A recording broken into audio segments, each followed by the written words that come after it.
2 Samuel chapter 3. Now there was long war between the house of Saul and the house of David. But David waxed stronger and stronger, and the house of Saul waxed weaker and weaker. And unto David were sons born in Hebron, and his firstborn was Amnon of Ahinoam the Jezreelites, and his second Chileah and Abigail the wife of Nabal the Carmelite, and the third Absalom the son of Maacah the daughter of Talmai king of Geshur, and the fourth of Adonijah the son of Haggith, and the fifth Shephatiah the son of Abital, and the sixth Ithream by Eglah David's wife. These were born to David in Hebron. And it came to pass while there was war between the house of Saul and the house of David, that Abner made himself strong for the house of Saul. And Saul had a concubine whose name was Rizpah, the daughter of Aiah. And Ishbosheth said to Abner, Wherefore hast thou gone in unto my father's concubine? Then was Abner very wroth for the words of Ishbosheth, and said, Am I a dog's heads, which against Judah do shew kindness this day unto the house of Saul thy father, to his brethren and to his friends, and have not delivered thee into the hand of David, that thou chargest me today with a fault concerning this woman? So do God to Abner, and more also, except as the Lord hath sworn to David, even so I do to him.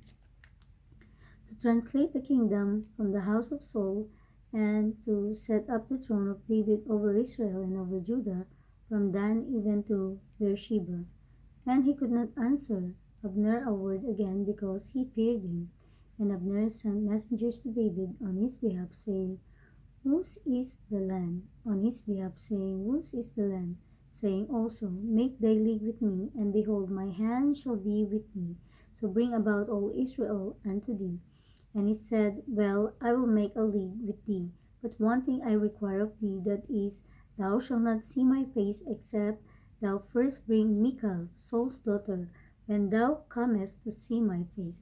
And David sent messengers to Ishbosheth, Saul's son, saying, Deliver me my wife Michal, which I espoused to me, for 100 foreskins of the Philistines.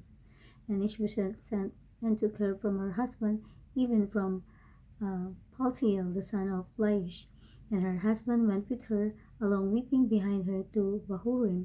Then said Abner unto him, Go, return. And he returned.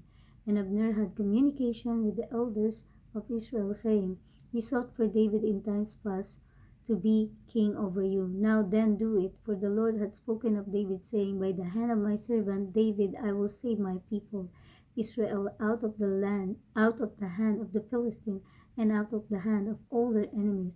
And Abner also spake in the ears of Benjamin. And Abner went also to speak in the ears of David in Hebron all that seemed good to Israel. And that seemed good to the whole house of Benjamin. So Abner came to David to Hebron, and 20 men with him. And David made Abner and the men that were with him a feast.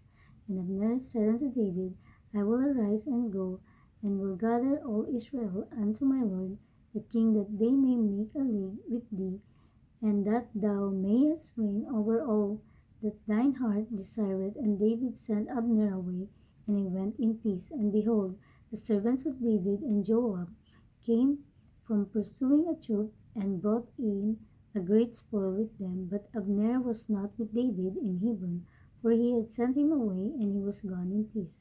When Joab and all the host that was with him were come, they told Joab, saying, Abner the son of Ner came to the king, and he had sent him away, and he is gone in peace. Then Joab came to the king, then Joab came to the king and said, What hast thou done? Behold, Abner came unto thee. Why is it that thou hast sent him away, and he is quite gone? Thou knowest Abner, the son of Ner, that he came to deceive thee, and to know thy going out and thy coming in, and to know all that thou doest. And when Joab was come out from David, he sent messengers after Abner, which brought him again from the well of Sirah, but David knew it not. And when Abner was returned to Hebron, Joab took him aside in the gate to speak with him quietly, and smote him there under the fifth rib, that he died for the blood of Asahel his brother. And afterward, when David heard it, he said, I and my kingdom are guiltless before the Lord forever. From the blood of Abner, the son of Ner, let it rest on the head of Joab and on all his father's house, and let there not fail from the house of Joab one that hath an issue, or that is a leper, or that leaneth on a staff, or that falleth on the sword, or that lacketh bread. So Joab and Abishai his brother slew Abner, because he had slain their brother Asahel at Gibeon in the battle. And David said to Joab and to all the people that were with him, Rend your clothes, and gird your with sackcloth, and mourn before Abner. And King David himself followed the bier. And they buried Abner in Hebron, and the king lifted up his voice and wept at the grave of Abner, and all the people wept. And the king lamented over Abner, and said, Died Abner as a fool dieth. Thy hands were not bound, nor thy feet put into fetters, as a man falleth before wicked men. So fellest thou. And all the people wept again over him. And when all the people came to cause David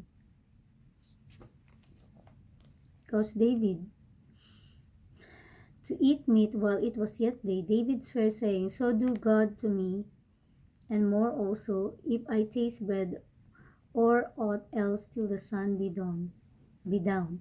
And all the people took notice of it, and it pleased them, as whatsoever the king did please all the people. For all the people and all Israel understood that day that it was not of the king to slay Abner the son of Ner.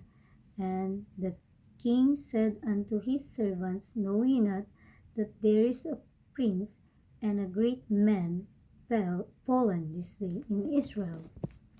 And I am this day weak, though anointed king, and these men, the sons of Zeruiah, be too hard for me.